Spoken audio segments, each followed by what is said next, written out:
Dia mengatakan loh dari mulut presiden bahwa Bill Gates mengembangkan vaksin TBC untuk dunia. Hanya dia akan melakukan uji coba di Indonesia, sebagian uji coba di Indonesia. Itu kata-kata seorang presiden, bukan kata saya. Kedaulatan saya seperti terusik begitu. Kenapa dia bikin vaksin untuk dunia, kenapa rakyat kita yang dipakai untuk uji coba? Dijadikan kelinci percobaan. Iya, dan setelah itu saya telusuri, oh ternyata ini memang Bill Gates yang akan membuat vaksin tersebut. Ada suatu big pharma yang namanya GlaxoSmithKline. Oke. GlaxoSmithKline itu akan membuat vaksin itu. Tapi pada fase 1 dan 2 biayanya tersendat. Datanglah si Bill Gates untuk memberesi. Ayo teruskan ke fase ketiga gitu. Fase 3 ini nampaknya suportifnya itu dari Bill Gates. Jadi sehingga dibilang vaksin Bill Gates. Sampai sekarang dibilang vaksin Bill Gates. Rakyat itu sedang dalam bertanya-tanya. Sebetulnya kita ini mau dibawa kemana gitu. Oke.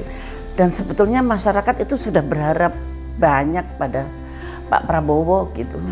Bahwa Pak Prabowo itu berkali-kali bilang kita tidak akan tunduk dengan orang asing. Kita tidak akan tunduk dengan orang asing.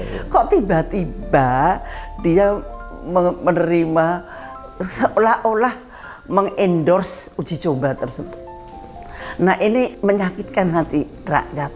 Menurut saya masih husnudon dengan Pak Prabowo, Pak Prabowo terfeta kompli gitu. Terfeta kompli. Nah, siapa yang memfeta kompli? Siapa kira-kira dok? Apakah Kementerian Kesehatan? Menurut saya Kementerian Kesehatan. Karena ternyata saya telusuri, ternyata dari tahun 2022 Menteri Kesehatan telah memohon untuk diikut sertakan dalam uji coba.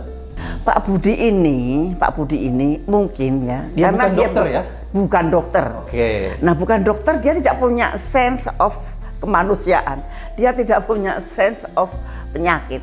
Sehingga apa yang didengar dari WHO, itulah kayak Qurannya gitu. Padahal kalau kita lihat Amerika aja, Trump kan keluar dari WHO. Iya, dan saya pun pernah tertipu oleh WHO. Jadi saya keluar dengan WHO itu, Jangan percaya sepenuhnya. WHO itu bukan Tuhan kita, bukan siapa-siapa kita, tapi dia mengurusi tentang kesehatan. Angka-angkanya WHO juga jangan terlalu diikutin.